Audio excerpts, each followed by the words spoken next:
ورحمۃ اللہ وبرکاتہ۔ اعوذ باللہ من الشیطان الرجیم، بسم اللہ الرحمن الرحیم، الحمد للہ رب العالمین، والصلاة والسلام علی سید الانبیاء والمرسلین وعلی اہل بیتہ الطیبین الطاہرین وصحبہ المنتجبین۔ سب سے پہلے خود اپنے آپ کو اور پھر آپ تمام عزیزان مومنین بندگان خدا کو تقوی الہی یعنی اپنے تمام معاملات میں اللہ تبارک و تعالی کی رضا اور اس کی ناراضگی کا لحاظ رکھنے کی تاکید اور نصیحت کرتا ہوں۔ ماہ رجب کے ایام ہیں اور اہل معرفت ماہ رجب کو اور ماہ شعبان کو اللہ تبارک و تعالی کی مہمانی یعنی ماہ مبارک رمضان کے لیے آمادگی اور تیاری کے مہینے قرار دیتے ہیں۔ یعنی انسان ایک مومن اللہ تبارک و تعالی کی اس عظیم دعوت، اس عظیم دسترخوان ہدایت اور رحمت پر جانے کے لیے پہلے سے خود کو آمادہ اور تیار کرتا ہے۔ تو آج کے اس پہلے خطبے میں اسی تیاری کے حوالے سے ایک بہت ہی اہم اور بنیادی موضوع کہ جو اگرچہ میرے اور آپ کے لیے نیا نہیں ہے، لیکن یہ موضوع ایسا ہے کہ جتنی زیادہ اس کی اہمیت ہے اتنی ہی اس کی طرف توجہ کم ہے۔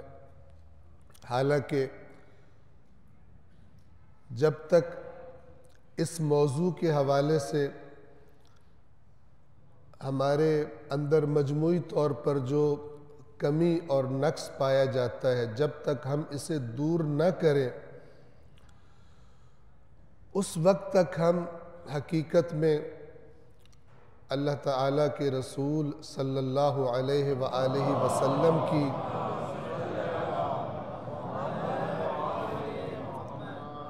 فرمائی ہوئی وہ معروف حدیث جسے ہم حدیث ثقلین کہتے ہیں، ہم اس وقت تک اس حدیث کے صحیح معنوں میں اس پر عمل کرنے والے قرار نہیں پا سکتے۔ بہت عرصہ پہلے بھی ہم نے عرض کیا اور آج دوبارہ، کیونکہ انشاءاللہ ماہ رمضان ہمارے سامنے ہے، ابھی رجب ہے، پھر شعبان اور پھر ماہ رمضان، تو اس خواہش کے ساتھ اور اللہ تعالیٰ سے دعا کے ساتھ کہ خداوند عالم اس موضوع پر ابھی سے ہمیں محنت اور کام شروع کرنے کی توفیق عطا فرمائے۔ اور وہ موضوع ہے اللہ کی کتاب قرآن مجید کو جب ہم کھولیں پڑھنے کے لیے تو اس کے بارے میں ہماری نگاہ کیا ہونی چاہیے، ہم کیا کرنے لگے۔ افسوس کی بات یہ ہے کہ ائمہ اہل بیت علیہم السلام نے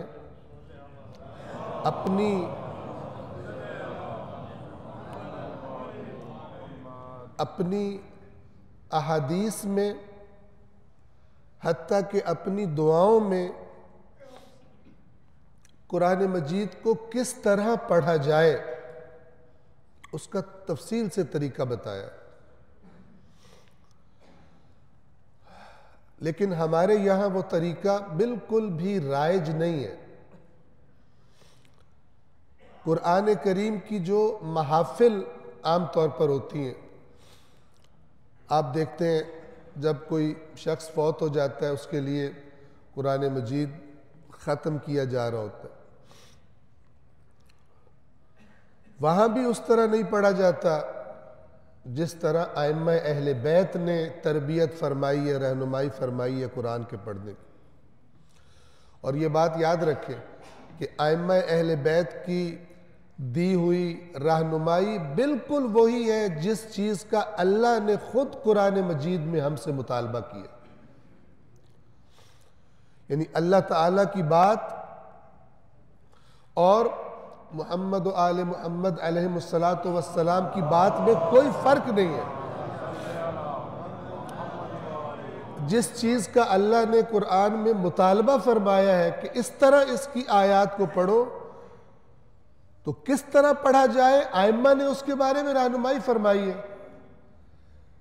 لیکن قرآن اور اہل بیت اطہار دونوں کی تاکید اور رہنمائی کے باوجود ہمارے اس معاشرے میں جو طریقہ رائج ہے اللہ کی کتاب کو پڑھے جانے کا بالعموم محافل میں، اس کا نہ قرآن سے تعلق ہے نہ ہدایات اہل بیت اطہار سے کوئی تعلق ہے. یہ بہت ہی تعجب انگیز بات ہے کہ یہ کہاں سے آیا. تو وہ طریقہ جو ائمہ ہمارے سامنے رکھتے ہیں اس قرآن کو پڑھنے کا، وہ آپ کے سامنے اس دعا کی تلاوت سے عرض کرنا چاہتا ہوں. خوب توجہ فرمائیں گے اور اللہ تعالی ہمیں توفیق دے کہ جس طرح کی قراءت اور تلاوت کا مطالبہ اللہ نے کیا ہے، اور اس دعا میں جس طرح امام جعفر صادق علیہ السلام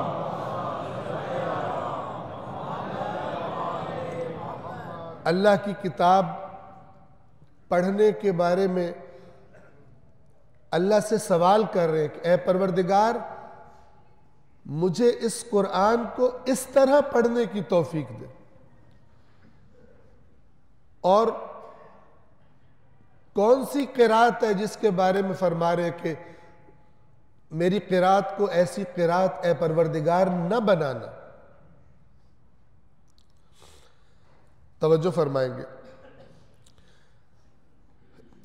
اس روایت کے مطابق یہ اکثر آپ بعض جو قرآن کریم پرنٹ ہوتے ہیں تو ان میں سے بعض لوگ اسی دعا کو قرآن مجید کی ابتدا میں چھاپتے ہیں.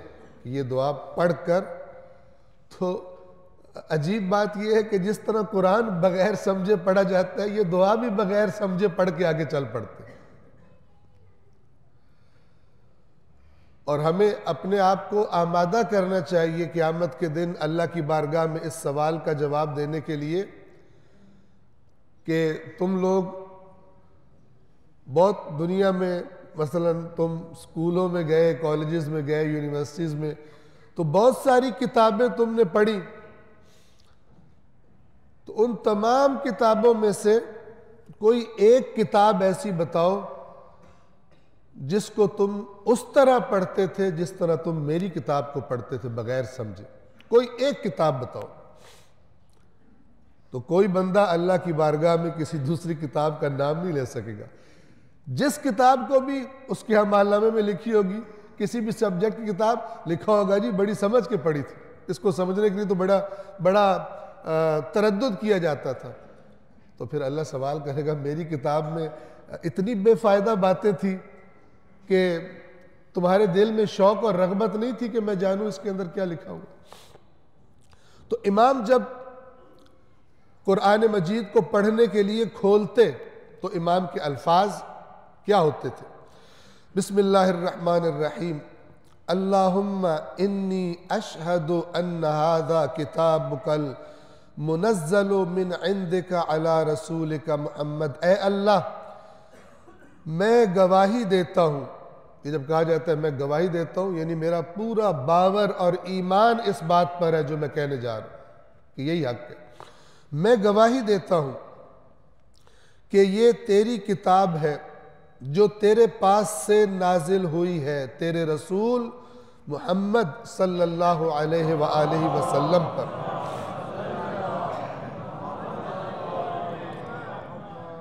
وَكِتَابُكَ النَّاطِقُ عَلَى لِسَانِ رَسُولِكَ، اور یہ تیری وہ کتاب ہے جو تیرے رسول کی زبان پر جاری ہوئی ہے، یعنی اس کے ذریعے ہم تک پہنچی ہے۔ فیہ حکمک و شرائع دینک، اس میں یعنی اس کتاب میں جس کو میں نے کھولا ہے پڑھنے کے لیے، اس کتاب میں تیرا حکم ہے اور تیرے دین کے قوانین ہیں۔ انزلتہ علی نبیک، تو نے نازل کیا ہے اس کو اپنے نبی پر۔ وجعلتہ عہدا منک الی خلقک، اس جملے کو بہت غور سے سنیے۔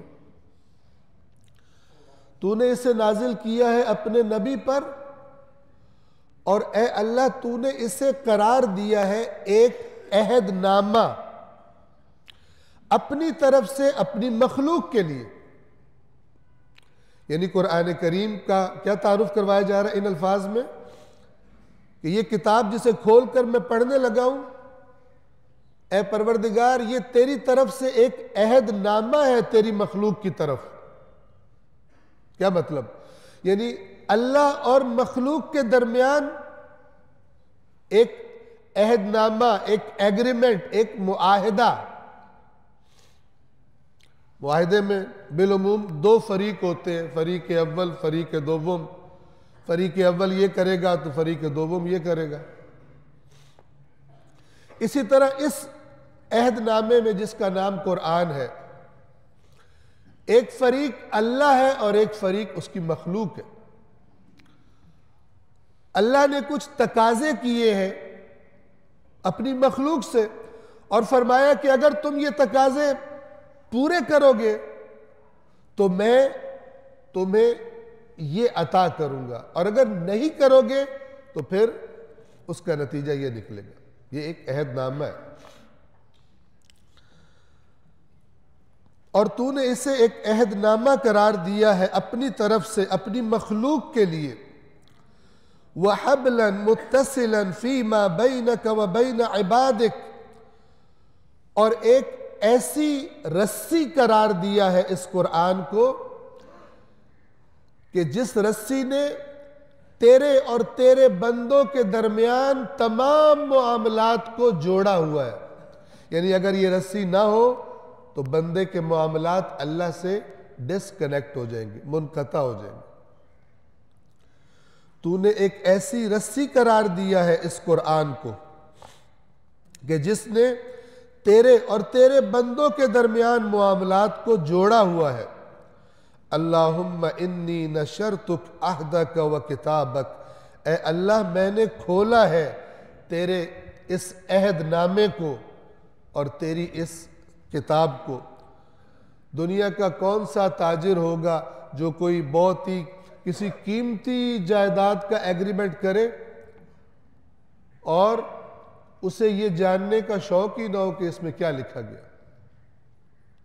کون سا عقل مند تاجر ہوگا، بزنس مین ہوگا کہ مثلا کروڑوں اربوں کی جائیداد کا سودا کیا اور جو ایگریمنٹ لکھا گیا ہے اس کا اسے کچھ پتہ نہ ہو، پڑھنے کا شوق نہ ہو۔ ان پڑھ آدمی بھی ہو عقل مند، وہ بھی کئی دفعہ پڑھائے گا کہ چیک کرے کہ اس کے اندر کیا لکھا ہوا ہے، آخر اتنا بڑا سودا ہے میرا۔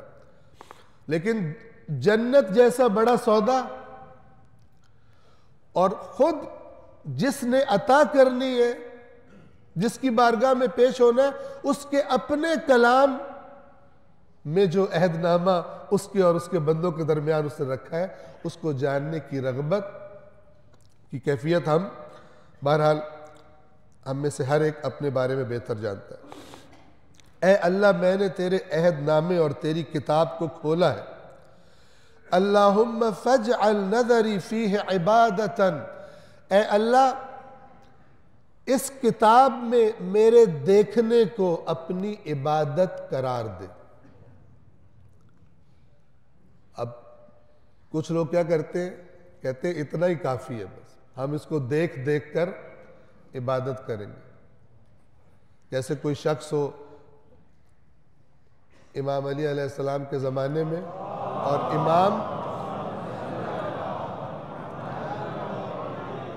ہر وقت امام کا چہرہ دیکھتا رہتا ہو، تو ایک دن امام اس سے سوال کرے کہ ہر وقت میرا چہرہ دیکھتے رہتے ہو، تو وہ آگے سے جواب دے مولا اللہ کے نبی نے فرمایا آپ کے چہرے کو دیکھنا عبادت ہے، تو میں تو آپ کو دیکھ دیکھ کے عبادت کرتا ہوں۔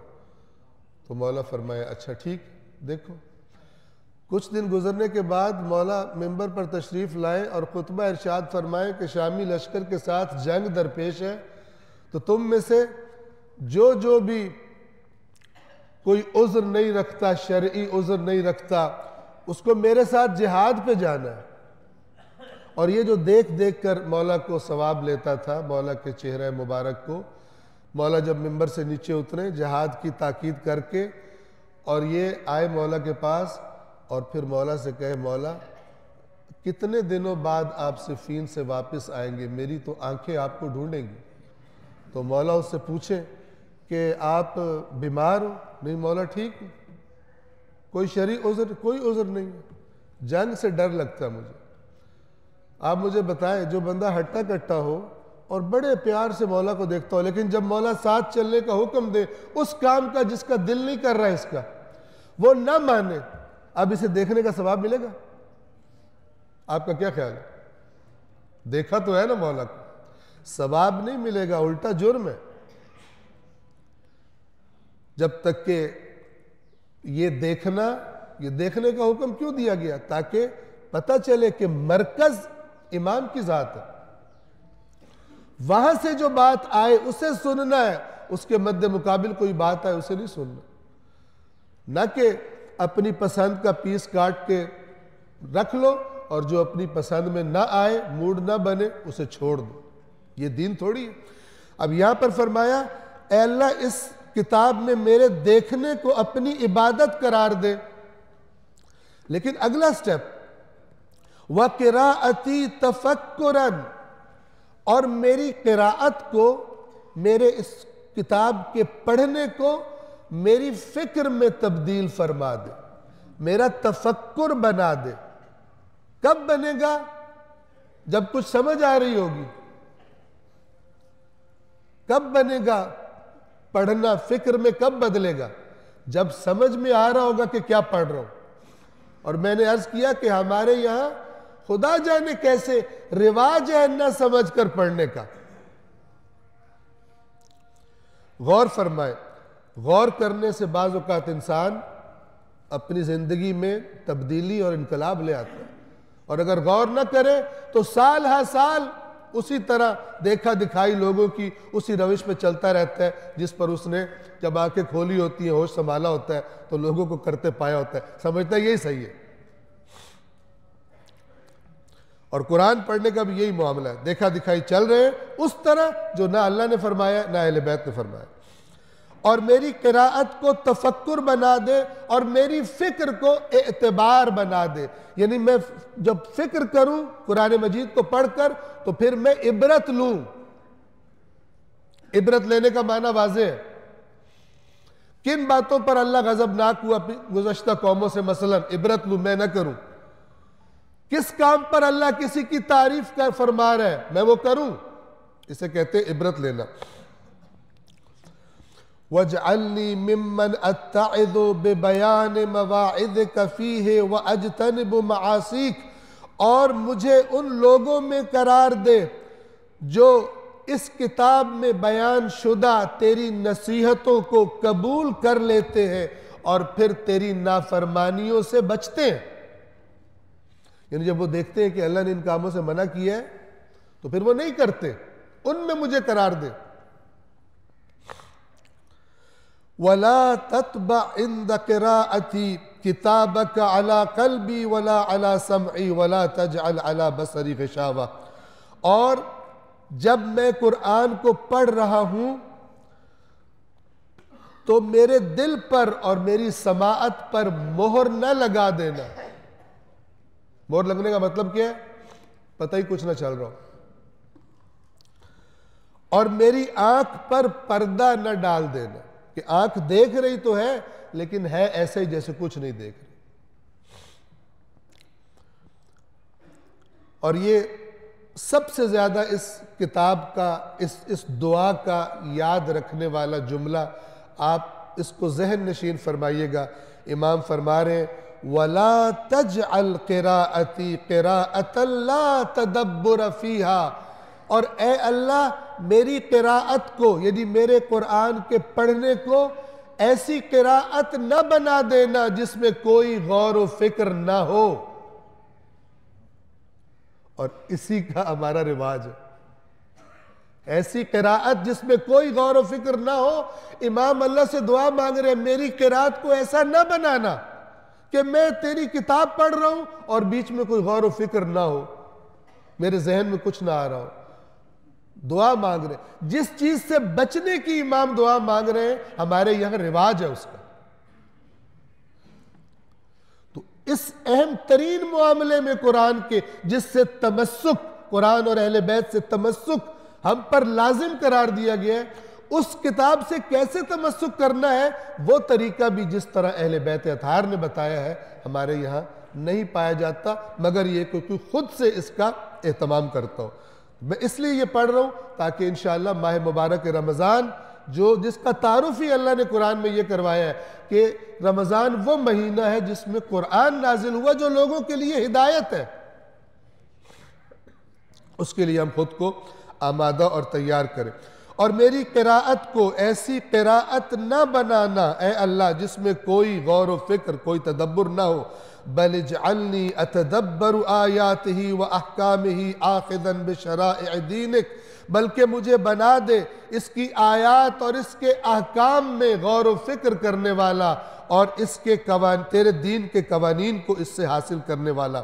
وَلَا تَجْعَلْ نَظَرِي فِيهِ غَفْلَةً، اور میری نظر کو اس قرآن میں نظر غفلت قرار نہ دینا۔ بس ہر نظر کا ثواب نہیں ہے، وہ جو شروع میں آیا تھا اس میں میری نظر کو عبادت بنا دے، تو یہاں کہہ رہے ہیں وہ فرما رہے ہیں کہ وہ نظر غفلت نہ ہو۔ نظر غفلت کیا ہوتی ہے کہ بظاہر بندہ کچھ دیکھ رہا ہوتا ہے لیکن دماغ کہیں اور ہوتا ہے، اس کو پتہ نہیں ہوتا، اس کی آنکھیں اس کے دماغ سے ڈسکنیکٹڈ ہوتی ہیں اس وقت، اسے کہتے ہیں نگاہ غفلت۔ اور اس قرآن میں میرے دیکھنے کو نگاہ غفلت قرار نہ دینا۔ غفلت کس چیز سے؟ جو تو فرما رہا ہے، جو تو مجھ سے تقاضا کر رہا ہے اس عہد نامے میں، اس کی طرف میری توجہ ہی نہ ہو، ایسی نظر قرار نہ دینا۔ وَلَا قِرَاءَتِي حَذْرَمَةً، اور میری قراءت کو بغیر سوچے سمجھے بولی گئی بات قرار نہ دینا، یعنی میرے زبان سے جو الفاظ نکل رہے ہوں ایسا نہ ہو کہ مجھے پتہ ہی نہ ہو کہ میں کیا بول رہا ہوں۔ میری قرات کو ایسی قرات قرار نہ دینا۔ اِنَّكَ أَنْتَ الرَّؤُوفُ الرَّحِيمُ، بے شک تو بہت زیادہ نرمی کرنے والا اور بہت دائمی اور خاص رحمتوں کا مالک ہے۔ پروردگار عالم، اللہ کی کتاب کے بارے میں ہم سب کو اپنے رویوں کی اس کتاب کے ساتھ اصلاح کرنے کی اور اللہ کے فرمان اور اہل بیت اطہار کی رہنمائی کے مطابق بنانے کی اللہ تعالی ہم سب کو توفیق عطا فرمائے۔ بسم اللہ الرحمن الرحیم۔ والعصر ان الانسان لفی خسر الا الذین آمنوا وعملوا الصالحات وتواصوا بالحق وتواصوا بالصبر۔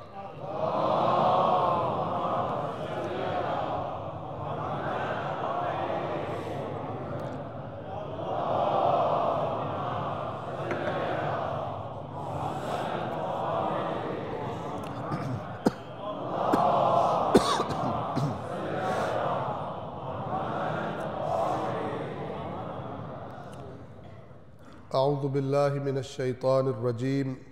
بسم اللہ الرحمن الرحیم۔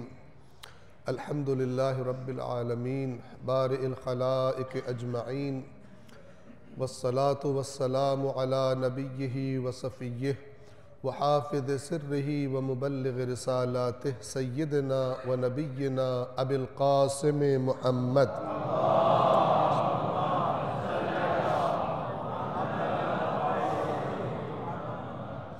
وعلى أمير المؤمنين علي بن أبي طالب وعلى فاطمة الزهراء سيدة نساء العالمين وعلى الحسن والحسين سيدي شباب أهل الجنة وعلي بن الحسين ومحمد بن علي وجعفر بن محمد وموسى بن جعفر وعلي بن موسى ومحمد بن علي وعلي بن محمد والحسن بن علي والخلف القائم المهدي المنتظر صلوات الله وسلامه عليهم أجمعين.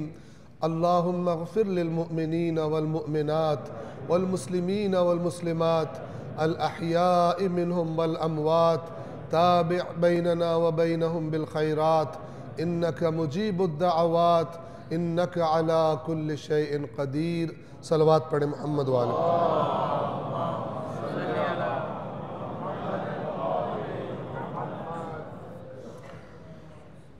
دوسرے خطبے میں ایک بار پھر تکرار کرتا ہوں، پہلے خود اپنے آپ کو اور پھر آپ تمام مومنین کو تقوی الہی اور خوف خدا کی، اپنے تمام معاملات میں اللہ کی رضا اور ناراضگی کا لحاظ رکھنے کی. اسی کا نام تقوی ہے، اور یہی وہ صفت ہے کہ جو اعمال کی قبولیت کا باعث بنتی ہے. اللہ تعالیٰ نے فرمایا انما یتقبل اللہ من المتقین، اللہ صرف متقین سے قبول کرتا ہے. یعنی عمل، نیک عمل کرنا اصل بات نہیں ہے، اصل بات ہے نیک عمل کو نیک طریقے سے کرنا.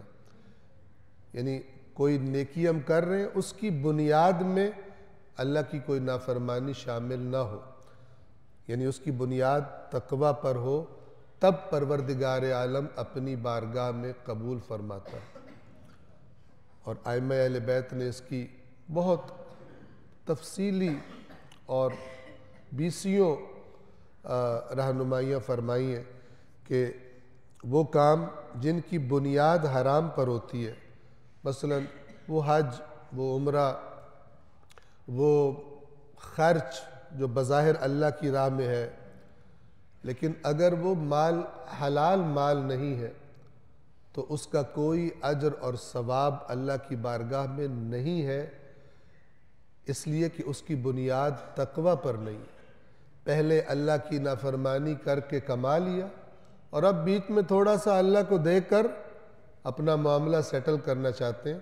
اللہ تبارک و تعالی اس طرح کی چیٹنگز پر مبنی نیک اعمال کو قبول نہیں کرتا، چونکہ اس نے اپنی کتاب میں اعلان فرما دیا ہے میں صرف متقین سے قبول کرتا ہوں. صلوات پڑھیے محمد والے.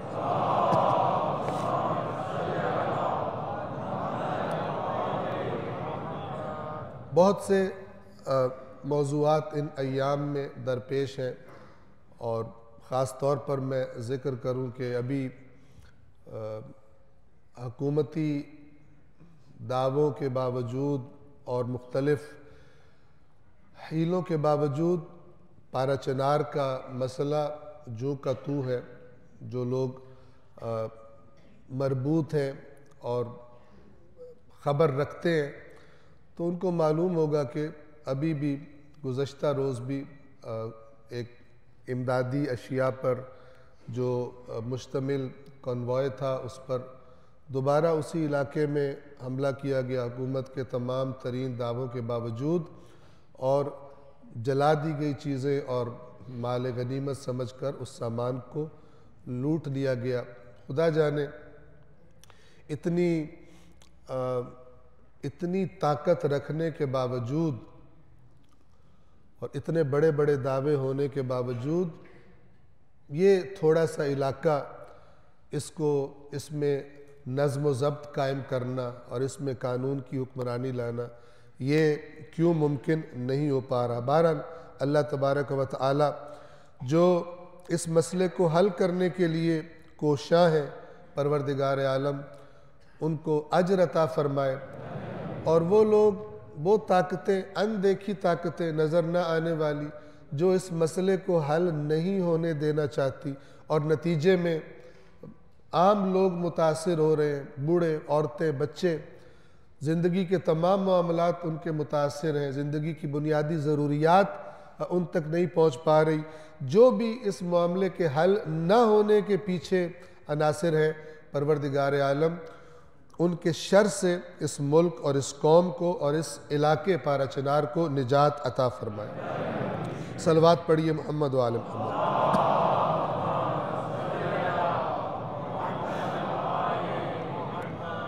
ماہ رجب میں بہت ساری مناسبتیں ہیں۔ ایک اہم ترین مناسبت امیر مؤمنان امام متقیان علی ابن ابی طالب علیہ السلام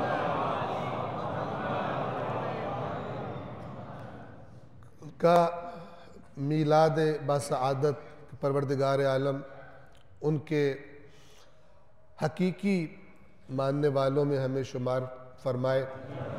اور اس کے ساتھ ساتھ ابھی ایک اور مناسبت گزری، شریکۃ الحسین بی بی زینب بنت علی علیہ السلام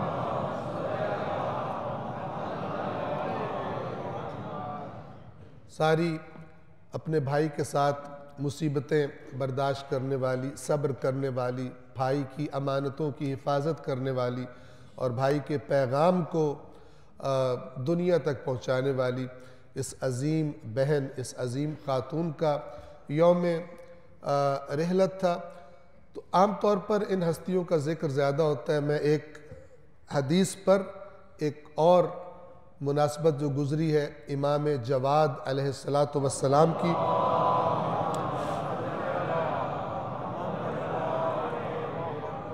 ان کی ایک حدیث پر آج کے خطبے کو تمام کرتا ہوں۔ اکثر ائمہ جب کوئی بات فرمایا کرتے تو پھر اس کی دلیل کے طور پر اللہ کی کتاب کی تلاوت فرماتے۔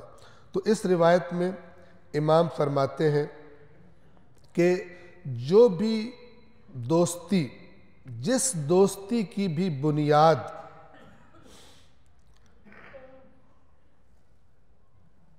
اللہ کے علاوہ کسی وجہ سے ہے، یعنی میں نے کسی سے دوستی کی ہے اپنے مفادات کے لیے، اللہ نہیں ہے بیچ میں، کسی ناجائز فائدے کو حاصل کرنے کے لیے، توجہ فرمائیے گا، تو ہر وہ دوستی جس میں خدا کی رضا ملحوظ نہیں ہے،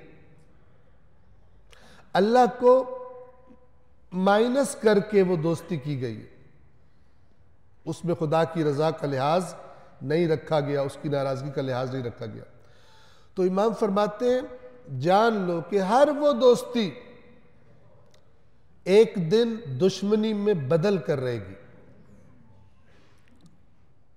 یہ اٹل ہے، ہر وہ دوستی ایک دن دشمنی میں بدل کر رہے گی۔ پھر امام نے آیت قرآن کی تلاوت فرمائی جو سورہ زخرف میں ہے، اس میں اللہ تعالیٰ فرماتا ہے قیامت کا ذکر کرتے ہوئے الْأَخِلَّاءُ يَوْمَئِذٍ بَعْضُهُمْ لِبَعْضٍ عَدُوٌّ، قریبی ترین دوست خلیل، اخلاء خلیل کی جمع ہے، گہرے گہرے دوست اس دن ایک دوسرے کے دشمن ہوں گے، بَعْضُهُمْ لِبَعْضٍ عَدُوٌّ، ایک دوسرے کے دشمن بنے ہوں گے، کیونکہ جرم سامنے آ رہے ہوں گے اعمال نامے کی شکل میں کہ اللہ جس دوستی میں نہیں تھا وہ کیوں تھی، کیا کیا اس دوستی نے کام کروائے تھے۔ پھر فرمایا اِلَّا الْمُتَّقِينَ، سوائے متقین کے، ان کی دوستیاں دشمنی میں تبدیل نہیں ہوگی، یعنی جن دوستیوں کی بنیاد تقوی پر تھی، تقوی یعنی اللہ کی رضا اور ناراضگی کا لحاظ، تو جو دوستیاں تقوی کی بنیاد پر تھی وہ دشمنیوں میں نہیں بدلیں گی، لیکن باقی تمام دوستیاں، قریبی ترین دوست اور یار ایک دوسرے کے قیامت کے دن دشمن ہوں گے، کیونکہ اللہ تعالیٰ کی مل کر گویا کہ وہ نافرمانیاں کیا کرتے تھے۔ اور یہ منظر ہر اس شخص کو دیکھنا پڑے گا اپنی دوستی کے بارے میں جس نے دوستی اللہ تبارک و تعالیٰ کی رضا اور اس کی ناراضگی کو ملحوظ رکھے بغیر بنائی ہوگی۔ پروردگار عالم سے دعا ہے کہ پروردگار عالم اپنے تمام کاموں کی بنیاد ہمیں تقوی پر رکھنے کی توفیق عطا فرمائے۔ بسم اللہ الرحمن الرحیم، قل هو اللہ احد اللہ الصمد لم يلد ولم يولد ولم يكن له كفوا أحد. صدق الله العلي العظيم.